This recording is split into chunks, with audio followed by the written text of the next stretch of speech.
Assalamualaikum warahmatullahi wabarakatuh, teman-teman. Kembali lagi di Acung Jaki Channel.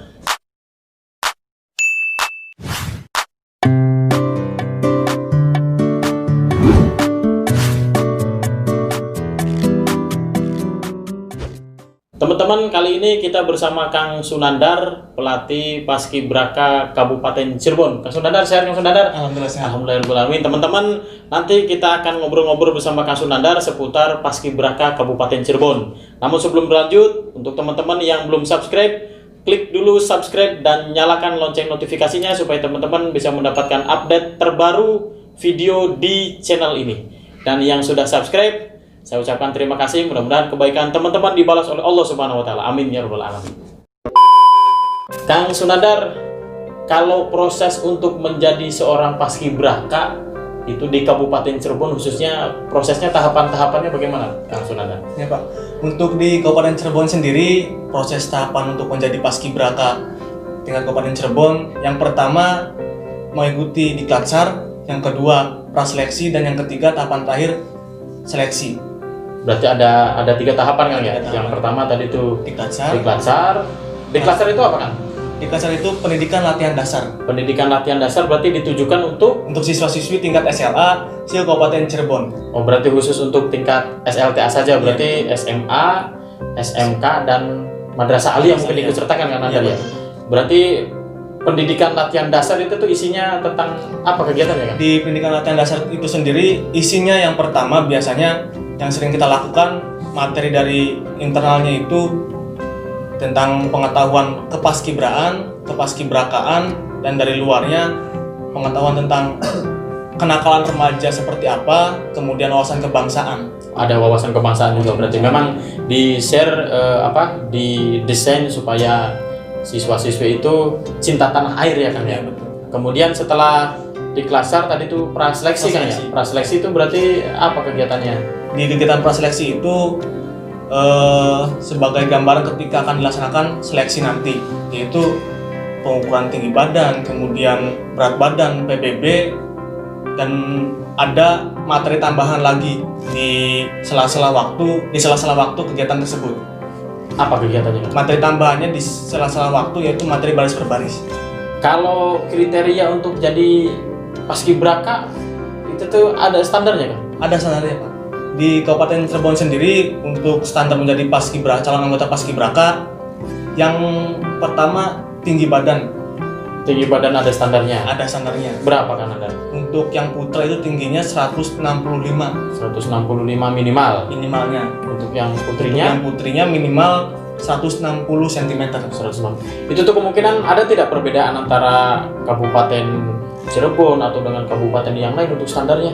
Kemungkinan berbeda karena setiap daerah memiliki ketentuan yang berbeda. Kabupaten Cirebon kenapa ngambilnya 165 putra dan 160 putri? Kita di Kabupaten Cirebon sendiri mengambil rata-rata ketika pas melaksanakan diklat atau pas praseleksi.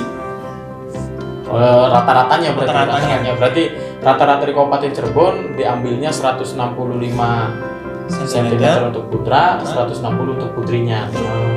Itu tuh di Kabupaten Cirebon setelah tadi kan tahapan-tahapan seleksi itu tuh diambilnya berapa orang kan Anda? Untuk di tahapan yang pertama di klasar itu dibebaskan untuk semua siswa-siswi tingkat SLTA, barangkali mau ikut semua boleh ikut semua. Untuk di klasar? Di klasar tidak Di dibatasi. klasar berarti tidak dibatasi. Kemudian untuk di praseleksi itu masih dibolehkan ikut semua. Jadi yang tadinya ikut di klasar, kemudian praseleksi ikut masih boleh. Iya betul. Nah, di praseleksi itu kan ada standar tinggi badan. Jadi untuk ikut seleksi berarti yang tinggi badannya di bawah rata-rata berarti nggak ikut seleksi kan Anda ya? Nggak ikut seleksi karena tidak sesuai dengan ketentuan yang berlaku yang sudah ditentukan oleh pengurus Pemuda Paskibraka Indonesia Kabupaten Cirebon. Panitia mungkin ya, panitianya. Hasil seleksi nih kan Anda, hasil seleksi itu disaring jadi berapa orang atau berapa pasukan? Untuk tahun sekarang, alhamdulillah kita mendapatkan kuota tambahan itu 50 orang. Yang biasanya sebelumnya 40 orang. Oh, sebelumnya 40 orang, tahun sekarang 50 orang Anda. Kita ke kegiatan Paskibraka Kanandar. Ketika sudah seleksi nih, ada tadi 50 orang itu tuh kegiatannya apa saja setelah dapat pasukan yang 50 itu tuh? Setelah mendapatkan 50 orang tersebut, biasanya yang sering kami lakukan yaitu yang pertama jumpa orang tua, pertemuan orang tua. Oh, pertemuan orang tua. Jadi 50 orang yang sudah terpilih, orang tuanya diundang untuk dipertemukan dengan panitia mungkin ya. Panitia. Kemudian setelah melaksanakan pertemuan orang tua, dilanjut dengan kegiatan latihan yang sudah biasa dilakukan. Oh, langsung latihan. Itu latihannya berapa lama kan ada? Untuk di Kabupaten Cirebon latihannya 33 kali latihan dengan asrama. 33 kali latihan dengan kegiatan asrama. Asramanya berapa hari? Asramanya 10 hari. Berarti kalau asrama tuh kalau latihan yang 33 kali tadi tuh, apakah siswanya dari rumah berangkat kemudian menginap atau 33 kali itu dalam berapa bulan kan ada? Untuk latihan dalam 33 kali itu sendiri 10 kali latihan asrama itu tidak pulang pergi, sisanya 23 itu calon anggota Paskibraka pulang pergi, berangkatnya dari rumah kemudian pulang lagi ke rumah. Oh, berarti 33 latihan itu 23 kali latihannya pulang pergi, 10 harinya diasramakan. Yang pulang perginya itu tuh berangkat jam berapa, pulang jam berapa kan ada? Kalau di Kabupaten Cirebon mungkin sangat istimewa untuk berangkatnya. Gimana? Karena jaraknya lumayan jauh dari ujung timur sampai ke ujung barat. Kadang ada yang berangkat jam 2, jam 1, jam 2 pagi. Berarti di tempat di latihannya itu di mana kan ada? Untuk latihan sendiri tempatnya di Stadion Ranggajati Sumber. Berarti itu tuh jam 2 dari rumah langsung ke lapangan Ranggajati kan ada? Bukan Pak. Jadi dari jam 2 pagi anak berangkat dari rumah masing-masing langsung ke tempat yang sudah ditentukan, yaitu di Dinas Kebudayaan Pariwisata Pemuda dan Olahraga. Oh, berarti di dinas dulu mungkin ya. Di dinas berarti kemungkinan kalau berangkat jam 2 nyampe ke Disbud Parpora namanya. Disbud Parpora itu tuh jam berapa kan ada? Untuk peserta, kalau untuk Capaska wajib sudah sampai di dinas, yaitu pukul 5 harus sudah sampai di dinas. Pukul 5 maksimal. Kegiatannya setelah sampai ke dinas? Setelah sampai ke dinas, kita melaksanakan sholat subuh berjamaah, kemudian ngaji bersama, setelah itu melaksanakan apel pagi. Berarti kegiatannya datang ke dinas, sholat subuh, ngaji, apel pagi, kemudian setelah itu kita olahraga, lari pagi, kemudian setelah melaksanakan olahraga, kita sarapan bersama. Setelah melakukan sarapan bersama, dilanjut latihan PBB di lapangan Ranggajati. Berarti olahraga di dinas, kemudian ke Ranggajati latihan PBB. Ya, berarti materinya selama 23 kali itu PBB kan ada? Tidak semua, Pak. Jadi apa aja? Untuk latihannya itu tidak berpatok di PBB, terus kami menargetkan supaya peserta atau calon anggota Paskibraka bukan hanya bisa PBB saja, tapi bisa membentuk karakter pribadi yang bisa bertanggung jawab, bisa disiplin. Berarti memang materinya tidak cuma PBB saja kan ada ya. Berarti ada pendidikan karakternya juga teman-teman. Ini menarik disimak karena memang yang kita bayangkan kalau Paskibraka itu latihannya PBB, ternyata di Kabupaten Cirebon ketika ada kegiatan latihan Paskibraka berarti datang jam 5, justru ada ibadah bersama kan ada ngaji, kemudian olahraga nih yang bagus disimak teman-teman. Kemudian yang tadi 23 kali latihan kan Andrea, kemudian yang 10 kali latihannya itu tuh kegiatannya katanya kan menginapnya di mana kan Anda? Untuk tahun kemarin asramanya itu di Alamas Resort di daerah Beber. Berarti di hotel kan Anda? Di hotel. 10 harinya? 10 harian di hotel. Oh, istimewa teman-teman. Di Kabupaten Cirebon ternyata 10 hari asramanya itu di hotel kan Anda? Itu tuh kegiatannya apa saja kan Anda? Selama 10 hari? Selama 10 hari di asrama itu tidak beda jauh dengan kegiatan sehari-hari di rumah, tapi lebih diperketat lagi, lebih disiplin lagi, lebih bisa memanfaatkan waktu ketika di asrama. Dari bangun tidur yaitu melaksanakan sholat tahajud, kemudian dilanjut ngaji bersama sesuai dengan kamarnya masing-masing, dilanjut lagi dengan sholat subuh berjamaah, sama-sama sholat subuh berjamaah, ngaji kembali bersama-sama. Kemudian setelah melaksanakan ibadah, kita lanjut ke olahraga. Setelah melaksanakan olahraga, kita lanjut kegiatan lagi, sarapan bersama, makan pagi, kemudian berangkat dari tempat asrama menuju ke Ranggajati. Itu jalan kaki atau gimana kan Anda?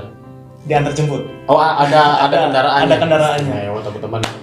Itu jarak dari daerah mana? Beber tadi tuh ya? Dari Beber ke Sumber berarti. Lumayan jauh kan Anda? Lumayan jauh, kurang lebih 30 menit. 30 menit perjalanan. 30 menit perjalanan tapi ada diantar jemput. Berarti ketika di asrama si calon paskibraka ini dijamin semuanya kan Anda ya? Insya Allah dijamin semuanya. Dijamin semuanya. Kemudian latihan di Ranggajatinya selama 10 hari bagaimana kan Anda? Biasanya kalau sudah masuk pengasramaan, kita mulai latihan dengan abang-abang Arhanud atau latihan gabungan dengan tentara. Oh, dengan tentara? Iya, betul. Berarti paskibraka itu ada pasukan, ada tentaranya juga? Ada tentaranya. Itu tuh pasukan apa itu tuh namanya? Jadi pasukannya itu biasa disebut pasukan 17 itu untuk pasukan paskibrakanya, pasukan 8 itu paskibraka juga tetapi membawa bendera, kemudian yang tentara itu pasukan 45. Oh, berarti 17 8 45 simbol 17 Agustus mungkin betul ya. Berarti 17 nama pasukannya 17 dari paskibraka, iya. Yang 8 dari paskibraka dan TNI, kemudian yang 45-nya dari TNI-nya. Makanya kegiatan selama 10 harinya dengan TNI. Sambil minum kan Anda? Siap-siap. Minum dulu teman-teman.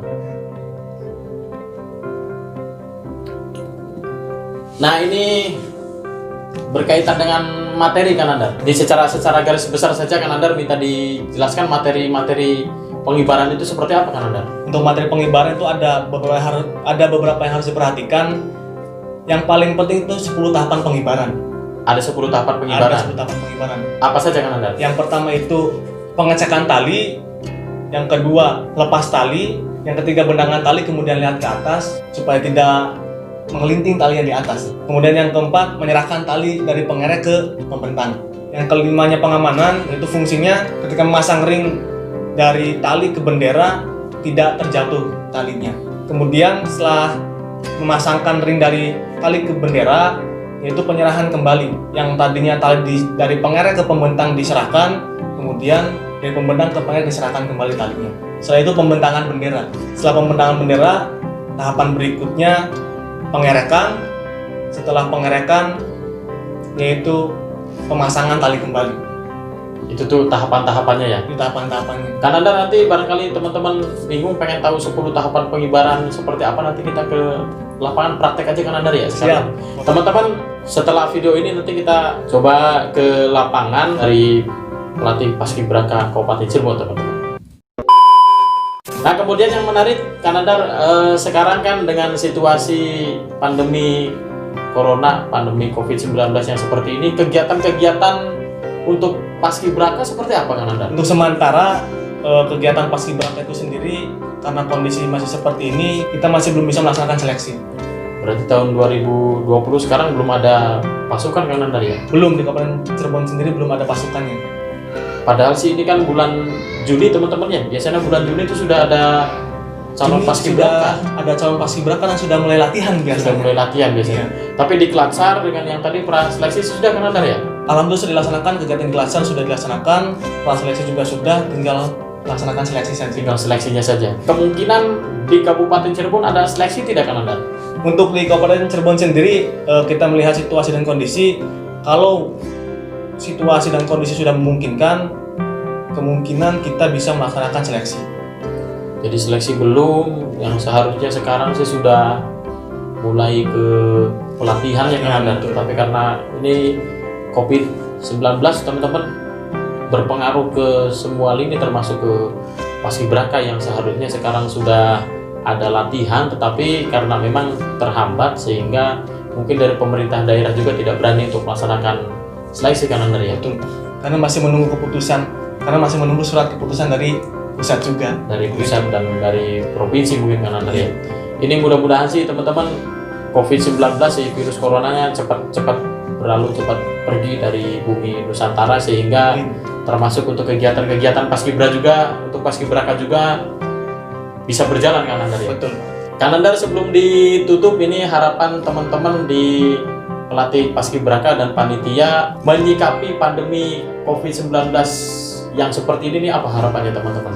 Harapan dari kami semoga pandemi COVID-19 ini segera berlalu dari bumi ini supaya kita bisa beraktivitas kembali dan bisa melaksanakan kegiatan-kegiatan yang sudah dirancang sebelumnya. Oh ya, lupa satu lagi yang belum disampaikan, kaitan dengan kuota calon anggota Paskibraka yang rencananya tahun sekarang 50 orang, karena ada kebijakan lain dan karena pandemi COVID-19 ini, jadi untuk menjadi 50 orang kita ditunda dulu.